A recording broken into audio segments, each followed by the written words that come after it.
মহান আল্লাহ তাআলার শুকরিয়া আদায় করছি।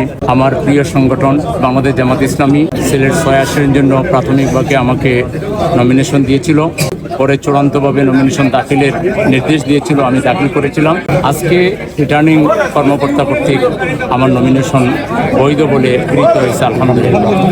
আমি প্রথমে আমার প্রিয় সংগঠনকে আমিরে জামাতকে ধন্যবাদ জানাই, তিনি এবং আমার দল আমার উপরে আস্থা রেখেছিল। দ্বিতীয়, আমি আমার প্রিয় গোলাপগঞ্জ বিয়ানীবাজার বাসীর উপর এখন আমাদেরকে রায় দেওয়ার ব্যাপারে সিদ্ধান্ত দেওয়ার দায়িত্ব তাদের উপরে আমরা অর্পণ করলাম। তারা যাকে সঠিক মনে করবে, যোগ্য মনে করবে, তাদের সেবার জন্য উপযুক্ত মনে করবে, তারা যে রায় দিবে আমি মাথা পেতে সে রায় মেনে নিব ইনশাআল্লাহ। গোলাপগঞ্জ বিয়ানীবাজারের যে ভোটারগণ আছেন, মা বোন ভাইরা, তারা আমাকে যথেষ্ট স্নেহ করেন, ভালোবাসেন, আমার প্রতি তাদের আস্থা আছে। আমারও পূর্ণ আস্থা গোলাপগঞ্জ বিয়ানীবাজারের নাগরিকদের প্রতি আছে। আমরা মাঠে খেলব, চূড়ান্ত রায় আল্লাহর তরফ থেকে আসবে, আর জনগণের সমর্থনই আমাদের এই মুহূর্তে একমাত্র আশা আকাঙ্ক্ষা। জনগণ তাদের ন্যায্য রায়ের মাধ্যমে আমাদেরকে মূল্যায়িত করবে।